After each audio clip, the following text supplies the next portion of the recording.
Hey guys, Jason here. Now before we get to the video, I just want to tell you about a new show coming to the channel real soon starring all of you. TFX is starting a viewer mail segment featuring your questions and comments on any of our videos here at the channel. To be featured on the show, all you need is to be a subscriber to the channel and post an interesting question or comment, positive or negative, because yes, we will take the good with the bad. For instance, user uploading Enigma99 commented on our Avengers video, "Kill yourself, you idiot, you have no sense of humor. The shawarma scene was hilarious. 4 out of 5? Bitch, please, it's a 10 out of 5. Now that kind of comment, perfectly alright, because I can handle it. Why don't they like me?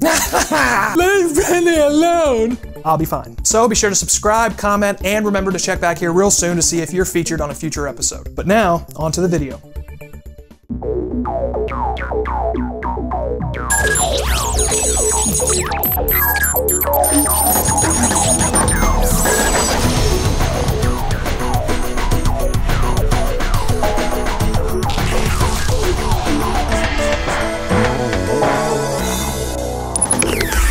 Hey guys, Jason here, and thanks for watching Terminal Effects. Well, it's finally here, the conclusion of Christopher Nolan's latest Bat epic, but did it suffer the same fate that a lot of films do, being the third in a trilogy? We're gonna find out here real soon. Now there are some spoilers coming up that not even your shark repellent can shield you from, so here's our review of The Dark Knight Rises.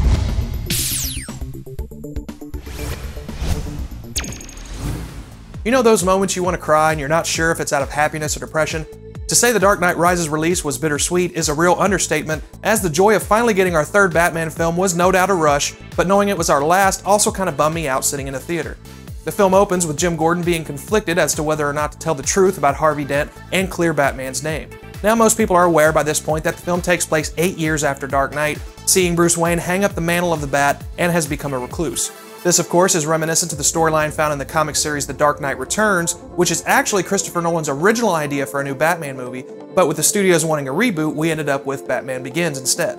We stick to the same two-villain formula as always, with Catwoman, who was never really a villain to begin with, and the introduction of Bane. Now, Bane's a villain that's always been formidable on the comic page and has had a pretty good showing in the cartoon series, but here he falls a bit short for me. Yes, he does stand toe-to-toe with Batman and holds his own with his come-at-me-bro attitude, and we even see the infamous scene where he does break the back of our hero. But aside from the fact that I can't understand him half the time, and he looks like he's wearing the Predator's jockstrap on his face, you will never miss Heath Ledger's Joker more than when trying to sit through this guy rattle on and on in one of his many dialogue scenes. It just falls flat after watching such a colorful character like the Joker steal the show in the last film. They also leave out any references to Bane's venom toxin from the comics, meaning that he's apparently all hopped up on Mountain Dew, as they give no other explanation. And in the end, he sees his demise come rather abruptly by being blown away by the Batpod at the hands of Catwoman. And I gotta say that the villains don't seem to get much love in this trilogy, since things with the Joker weren't really wrapped up in Dark Knight either, as he was literally just left hanging. The finale revolves around Bane cutting off the city from the outside world and trying to turn Gotham into a war zone with a bomb that will destroy everyone and everything in its path. Again, if you're keeping score, that sounds like another reference to a comic called No Man's Land, where an earthquake causes a similar set of circumstances that Batman has to deal with. The film also gives us a lot of great little tidbits and inside jokes that Bat fans will appreciate. We have a reference to Killer Croc, the Scarecrow once again returns for his usual cameo, Liam Neeson reprises his role as Ra's al Ghul, and yes, even after both Bale and Nolan emphatically states that you'd never see it, Joseph Gordon-Levitt's character as the new rookie reveals himself to be none other than the second half of the dynamic duo, Robin. Since the first rumblings of the film's release, there's been speculation as to whether Batman would actually survive this film, being that it's intended to be the last in this particular version of the franchise. So what better way to ensure that than killing off your main hero? Well, in the climax, it's revealed that Talia, Ra's al Ghul's daughter, is the one pulling the strings and has returned to finish her father's work from Batman Begins. After not being able to disarm the bomb, Batman flies it away from the city and is killed as this giant mushroom cloud erupts in the sky, saving Gotham in the process. Everyone cries, Wayne Manor is auctioned off, and the credits roll. Well, okay, the credits roll, but not before showing that Batman actually escaped and is alive and well, living what will hopefully be a happy, carefree life outside the Cape and Cowl. Not quite as dramatic, but still a nice way to wrap things up.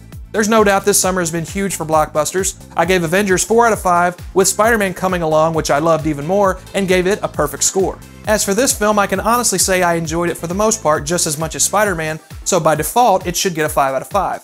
But with the film clocking in at almost 3 hours, it really felt like it dragged at times and could have been cut down a bit.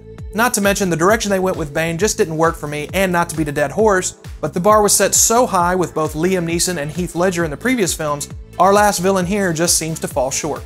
So because of that, it just missed the bullseye, but The Dark Knight Rises still comes away with a solid 4 out of 5. And that is our review of The Dark Knight Rises. Now, there could be some light at the end of the Bat Tunnel for us Bat fans. With the huge success of the Avengers, there is a rumored Justice League film in development, which could give us one more appearance from our favorite Bat superhero. And yes, I am trying to work the word Bat into every possible sentence. And that's it for us today. I'm Jason, thanks for watching. And remember, if you enjoyed the video, be sure to hit the like button. And thanks again for subscribing to the channel.